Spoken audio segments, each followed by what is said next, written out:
Okay, here's a few different Elm 327 OBD2 readers that I have. This one I've had for quite a few years. This one's a little bit newer. I think they're about the same though. Here's the prongs right there. And what you do is you plug it in your OBD2 port right down here.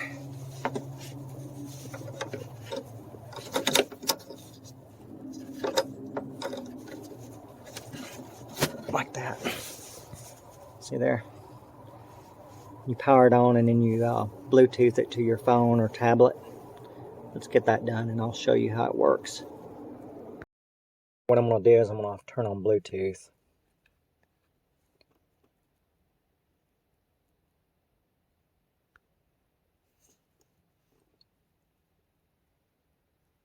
And I'm going to open up this torque light. Torque light is free. You can get it from the Play Store. And you have to make sure right in here,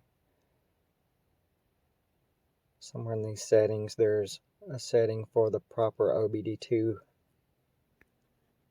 adapter right here.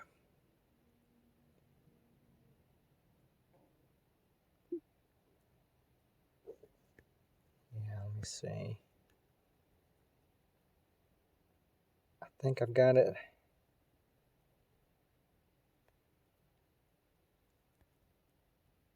Yeah, Bluetooth right there. And you have to choose the Bluetooth device. I think that's the right one.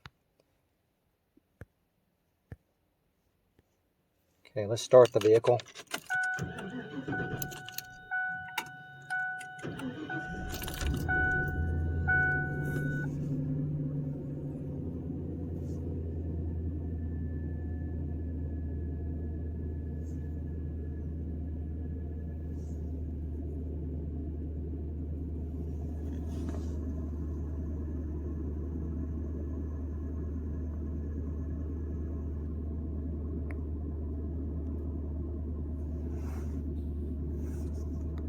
Check it again.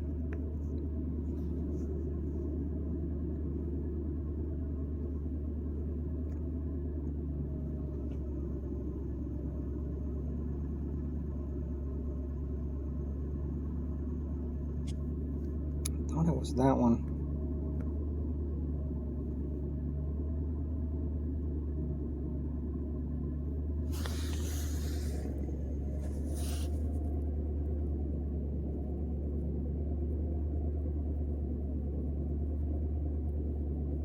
Let me reboot it. Restart the Bluetooth device, the reader.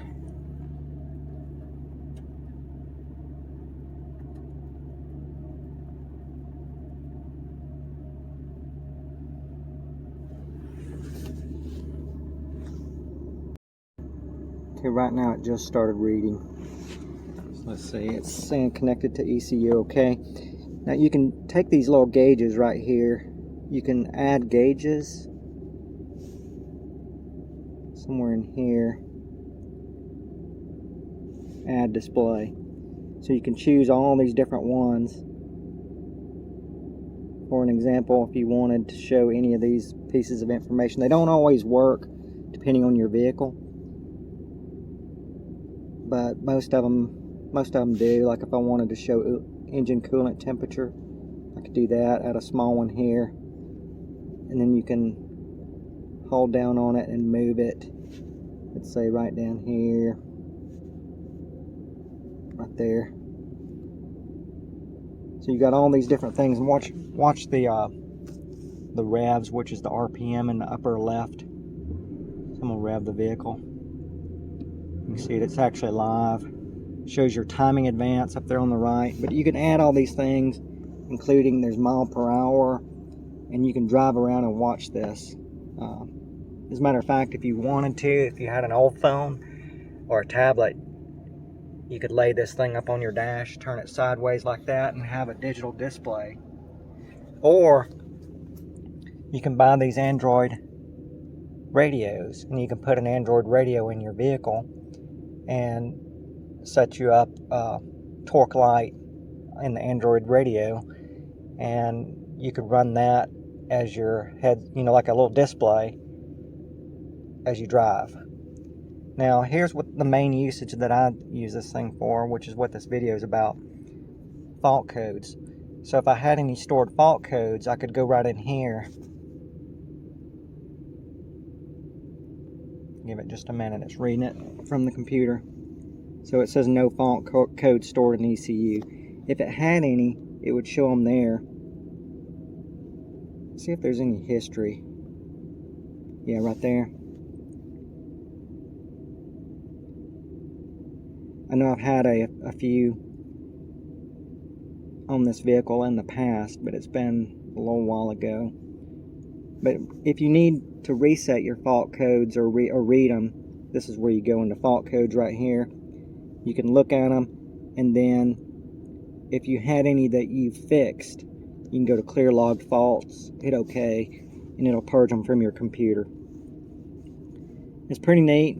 It's well worth it. This last one that I bought 2 of them. I think I paid about between $12 or $16 a piece for them, and you can get them now for as cheap as like $6. So I'd recommend buying a few of them if you have modern vehicles with OBD2 ports, and just keep them in your vehicle.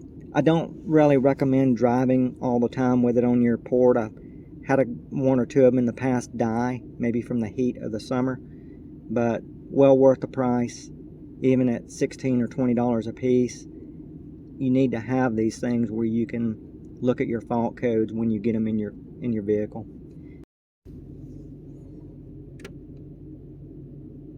Okay, I wanted to show this too, that you can have multiple pages of gauges.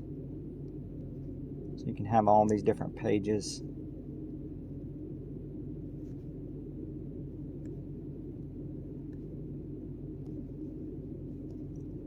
And again, if you want to add, let's see what is available.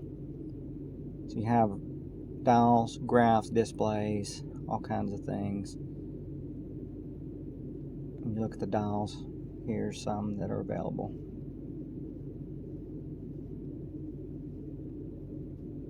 Not all of them work on every vehicle, it just depends on the computer.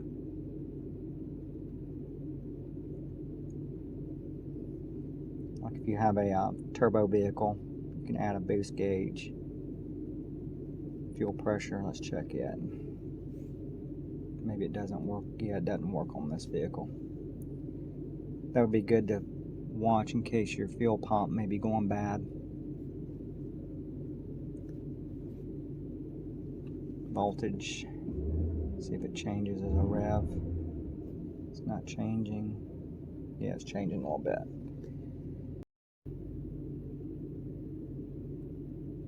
Okay, when you want to exit the torque application, you can't just try to close it out or clear it.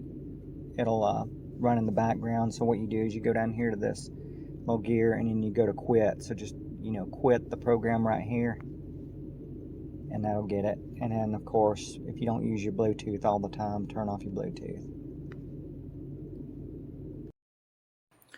I hope you found this video helpful. Please remember to give it a thumbs up. Thank you. And remember, don't be destructive. Fix, repair, create. Make the world better.